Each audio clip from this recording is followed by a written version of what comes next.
You're listening to The Crypt, and I'm delighted to be joined on the show today by actor and writer Todd Farmer, whose movie credits include Jason X and My Bloody Valentine. So you're very welcome to the show, Todd. Well, it's a pleasure to be here. Well, firstly, I want to go back to 1996 when you made the move from Kentucky to LA.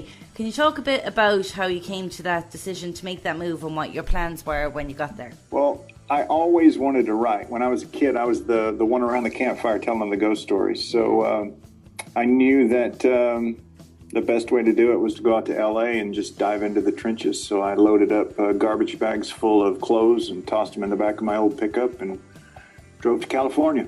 And then, of course, you started working with Sean Cunningham. How did that come about?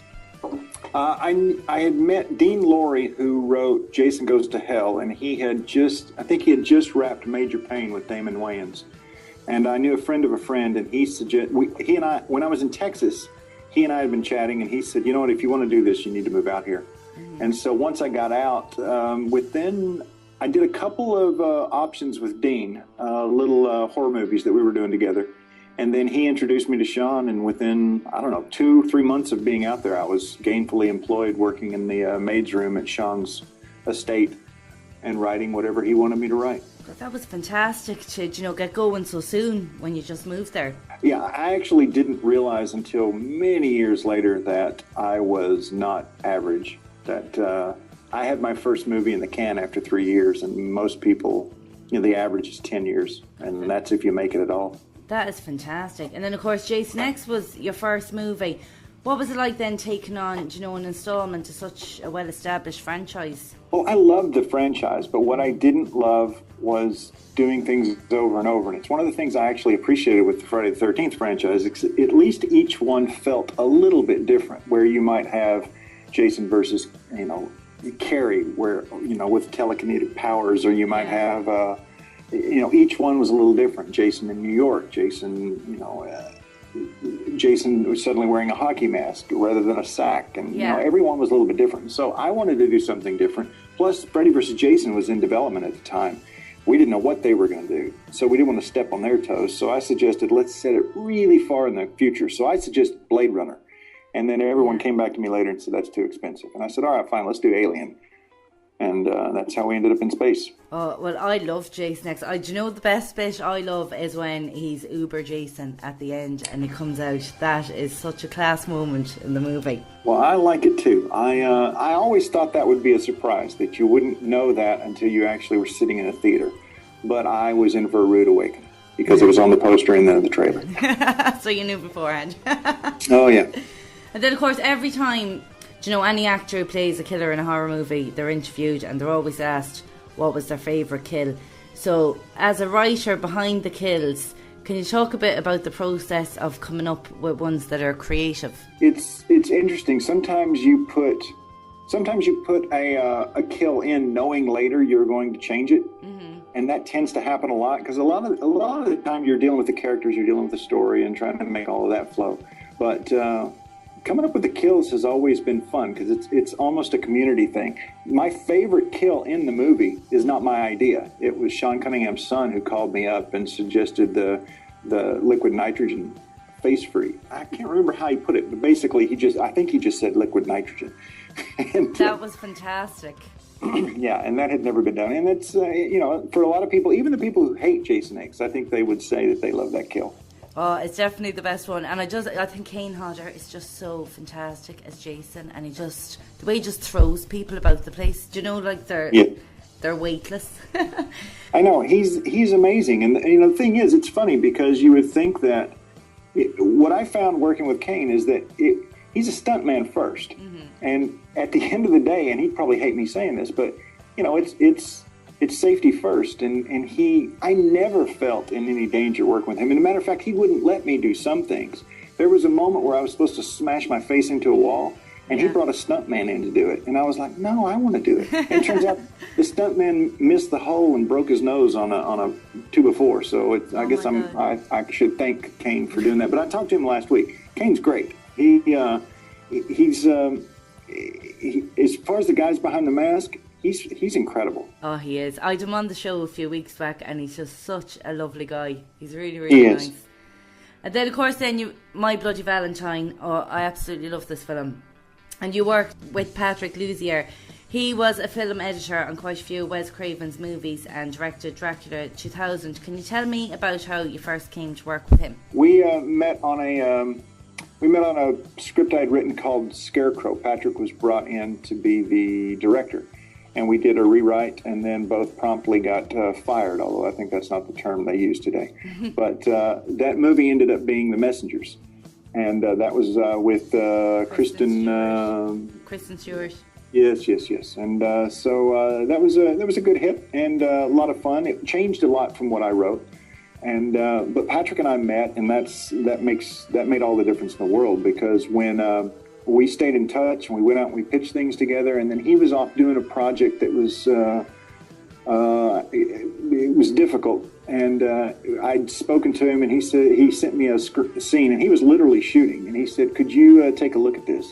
And so I rewrote it and sent it back to him, and he shot it the next day, and that ended up leading to our doing Bloody Valentine together. Nowadays, so many, like nearly every second film that comes out is 3D, but when you did My Bloody Valentine 3D, it wasn't, such a popular thing that you'd see then. Is there much of a difference in writing a movie for 3D in comparison to writing it for 2D? Well, it's funny, we knew that Bloody Valentine was going to be in 3D, but we didn't write it for 3D. Because back then, I mean, other than the 3D in the past, this was sort of the first time it had come back. I think Journey to the Center of the Earth was the film that was 3D before us. And so we were pretty brand new. Back then, the 3D cameras were gigantic. They were the size of a refrigerator. And we were packing them and lugging them around inside of mine. But we didn't start out writing for 3D. It wasn't until we started seeing the footage and saw how different 3D was from when we were kids. And, this was a more immersive 3D. It was a 3D where you're actually sitting in the movie with the audience. It was remarkable. And so we actually changed things as a result of that. Now, Drive Angry, on the other hand, was written for 3D. We knew exactly what it was at that point. It wasn't a learning experience. Do you know what was actually quite funny? I was watching an interview with Jensen Ackles, and he was talking about how, this new 3D and it's so exciting. And the interviewer was saying to him, could you imagine if it took off and you were watching football in 3D? And I was like, oh my God, now nearly every TV you buy is 3D. Yeah. It's crazy. In just a short few years, because that was only 2009. And then, of course, you had a small part as Frank the trucker in the movie. Was that planned from the start that you'd be in it when you were? No, it actually wasn't. I hadn't even thought about it. I mean, I'd been in Jason X as a fluke. Jimmy and Sean asked, who would you like to play a part? And I said, sure. So I chose the biggest of the grunts, or the biggest part. Yeah. And because I'm arrogant. And then because I'm arrogant. But when it came to Valentine, I was talking to Patrick. He was already in Pennsylvania. I think he was getting ready to start shooting, and he said that that Lionsgate wanted to hire a local actor to play that part. And I was concerned because it's a part that's heavy in special effects and heavy in sex, and both of those are very difficult to shoot. And so I was sort of complaining that what if they I'm not saying anything against Pennsylvania actors. But what if they got a guy who kind of freaked out at that kind of stuff? Because shooting effects is tough. You get bloodied up, then you go run, take a quick shower, and then you get bloodied up again, and it's over and over and over, and it can be exhausting. And Patrick said, yeah, I know, I'm worried about that. Would you do it? And so that's basically how it started. Oh, God. It was a pretty gruesome kill as well, with the pitchfork through the head. Yeah, but I got to get naked. Yeah, I'd say you enjoyed that bit. I had that going for me. Is there ever going to be a sequel to that? Because, it was such a good film. You really kept you guessing right to the end. You still weren't sure. You were going, is it him? Is it him? Do you know what I mean? Yeah, and we planned it. We actually have the sequel and the third movie all planned out. We were ready to go. We went in and pitched, and the executives loved it. But at the time, and a lot of times these studios, they have different people running the show. And at the time, the person in charge, he wasn't a big fan of the genre films, and so we sort of missed that window. We talk about doing it, but now the business has changed quite a bit. So you don't make the horror movies that at that budget like you used to. So it can be more of a challenge. And with all the reboots that have been out over the last few years, that definitely would have been one of the better ones. It would have been fantastic to continue it on. We would have loved it. I mean, we came up with a great story. We were going to bring everybody back. Everybody had agreed to come back. It would have been a lot of fun. Well, now with all the reboots that have been out, and as I said, there's been a lot of bad ones. Is there any one that you would like to take on that you feel you could do justice to it for the fans? Well, I mean, I'll always have regret over the fact that we didn't do the Halloween movie. Yeah, that was we were brought in right before Drive Angry and mapped it out and wrote it, and then everyone just felt like, well, the Weinsteins felt like we just wouldn't have time to finish it before we had to go shoot Drive Angry, and that was a concern. And then when we came back after Drive Angry, they had changed their minds and they were thinking of Hellraiser, so we worked on Hellraiser for a long time. But Halloween's one of those movies that made me what I am, and so it would have been wonderful to work on that. And then over the years, we've talked about rebooting, we've talked about carrying the story on and telling it from a different point of view, and things just never worked out. I don't know what their plans are currently. I've heard talk, but I don't know anything. I know you see so many rumors online, it's just be hard to know what's the truth and what's just... Yeah, I mean, I was at Tyler's last night, and neither one of us have heard anything. So I say last night. Was it last night? No, night before last. I was over there for our Memorial Day barbecue. You mentioned Tyler there now. I've been talking about it for weeks on the show, Compound Fracture. I absolutely love this movie, and you helped out on that. You had a part in it, and you helped out a lot behind the scenes in that. And it's got such positive reviews so far because it's such an original storyline compared to, everything's kind of a rehashing these days. So what did you think as a writer when you first read the script for Compound Fracture? Well, they sent it to me a long time ago to send thoughts and notes, and I basically said, look, here's what I'm thinking. You take what you want, you throw the rest away. And then after that, they did a couple of rewrites. They got their money together. They were about to go shoot, and I said, you know what? I'm not writing anything at the moment. I'll come out and help. And so I basically went on to set, and I was craft services. I prepared food every morning and went and picked up lunch, and I was the guy. They're all such a great bunch of people. I'd say it was a great, fun movie to work on together. It was a fantastic crew, and it was very small and very, very family oriented. We would be up at the break of dawn.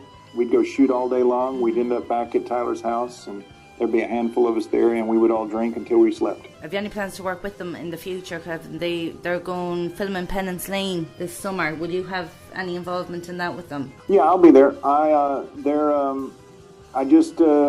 They just sent me the script, and I read over it and sent it back. And the plan, we were just talking about it over the weekend. So yeah, I mean, I'll be there on set, and I'll do whatever they need me to do. Would you get a lot of people sending you on screenplays to have a look at? Every day, or at least a couple of times a week, somebody will send me something, or at least ask me to read something. At this point, I don't. If I had a production company set up where I could actually do something, I would. But it's just so difficult to juggle. You have to write so much these days in order to get one job that it's difficult to take time to help others. And that sounds horrible, but it's partially the truth. Although close friends, I end up reading their scripts and helping. That's how I ended up working with Tyler and Renee. They were friends and they had a script, and so I read it and we went from there. And then finally, before I let you go, what advice would you give to anybody who aspires to be a screenwriter? I think they should become a lawyer or a banker or a doctor or anything other than a writer. The truth is, if I could do it all over again, I would have probably focused on being a producer. Yeah. Because as a producer, the thing with a writer is that everybody can type, and as a result, everyone thinks they can write. And so even though you write the script, everybody between you and the finished movie will come in and change things. And so that's a little disheartening. That's not always a bad thing. Sometimes there are great ideas that come along. But I'd say at the same time, if you write a script and you're really happy with it, and then you have the suits, I suppose, so to speak, coming along and asking you to change so many things. If you're not happy with that, I can imagine it's extremely disheartening. Yeah, that's pretty difficult. It's only happened a few times. On Drive Angry, we were able to make the movie we wanted to make. We didn't have the budget that we thought we had going into it, so things had to change a little bit, but at least it was us making the changes. And so I'm happy with Drive Angry as a result of that. Yeah. And I've done some animated movies that I'm pretty proud of because those haven't changed dramatically. Valentine didn't change that much. I mean, it was a fun, and I'm very proud of that project. And Jason X I've warmed at it over the years. I've learned to love it. Space was so kind of an out there idea, but I do think it worked. Well, I'm glad you liked it. I mean, certainly for me, when I grew up, I mentioned Halloween. The other, I guess, two movies would be Alien and Aliens. And those two movies I adored them both. Certainly Alien when I was a kid. And so I thought if you could take that movie and you could put Jason into a movie like that, dark and gritty and just completely terrifying. And you're stuck in space. You can't run. There's nowhere to go. There's nowhere to hide. And so I just loved that aspect of it. Body snatchers there. Where you going to go? Where you going to run? Oh, yeah. Well, that's another good one. It is. Well, listen, Todd, it's been such a pleasure talking to you, and I really appreciate you taking the time to come on my show today. Well, thank you so much for having me.